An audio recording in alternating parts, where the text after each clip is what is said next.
তো hello everyone, আজকে যে শর্ট ভিডিওতে আমরা তোমাদেরকে যে প্রশ্নটা করাচ্ছি সেটা কি দেওয়া রয়েছে মিশ্রণের একটি অঙ্ক।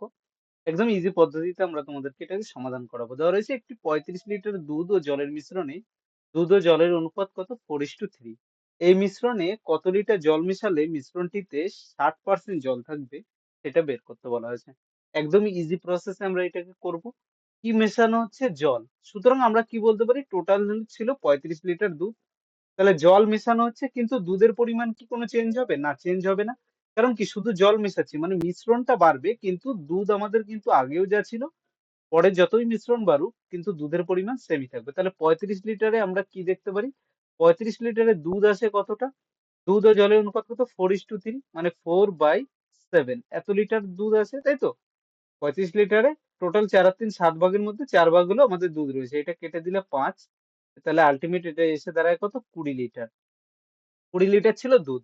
এবার বলা হচ্ছে ওই মিশ্রণে কি করা হলো? জল মেশানো হলো। তাহলে মিশ্রণটি আগে ছিল কত? 35 লিটার। হ্যাঁ, এখন কত? আমি ধরলাম x লিটার জল মেশানো হলো। তাহলে বলা হচ্ছে তাহলে মিশ্রণটিতে 60% জল থাকবে, তাহলে দুধ কতটা থাকবে? 40% থাকবে। কি আমাদের দুধ, তাই তো? দুধ থাকবে 40%। তাহলে এই 35 + x এই মিশ্রণের 40% কি আছে? 40% হলো আমাদের দুধ রয়েছে। সেই দুধটা কার সঙ্গে সমান? আগে যে 20 লিটার ছিল তার সঙ্গে সমান। কারণ কি, দুধ দু ক্ষেত্রে আমাদের চেঞ্জ হয়নি, মিশ্রণে কি x লিটার জল মেশানো হয়েছে। এখন বলানো হচ্ছে কত লিটার, এই x এর ভ্যালু বের করতে হবে। শূন্য শূন্য কেটে দাও।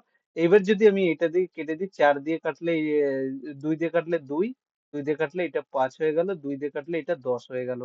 তাহলে 35 + x আমাদের কত হয়ে যাবে? 5×10 = 50। এক্স এর ভ্যালু কত হবে? 50 থেকে 35 বাদ দিলে 15। অর্থাৎ অ্যান্সার ডি যেটা রয়েছে, ডি কিন্তু আমাদের অ্যান্সার চলে এলো। তাহলে বুঝতে পেরেছো একদম ইজি প্রসেসে আমরা কিভাবে এই ধরনের অঙ্কগুলোকে করতে পারি। তো চলো আমরা প্রত্যেকদিন এই শর্ট শর্ট ভিডিওতে তোমাদেরকে এক এক ধরনের প্রিভিয়াস ইয়ার্স যে প্রশ্নগুলো এসছে সেগুলো ট্রিকের মাধ্যমে সমাধান করাবো। সেদিন ভিডিওগুলো কিন্তু দেখতে কেউ ভুলবে না। Thank you friends, video like share করে চ্যানেলে প্রথম হলে চ্যানেলটাকে সাবস্ক্রাইব করে নাও।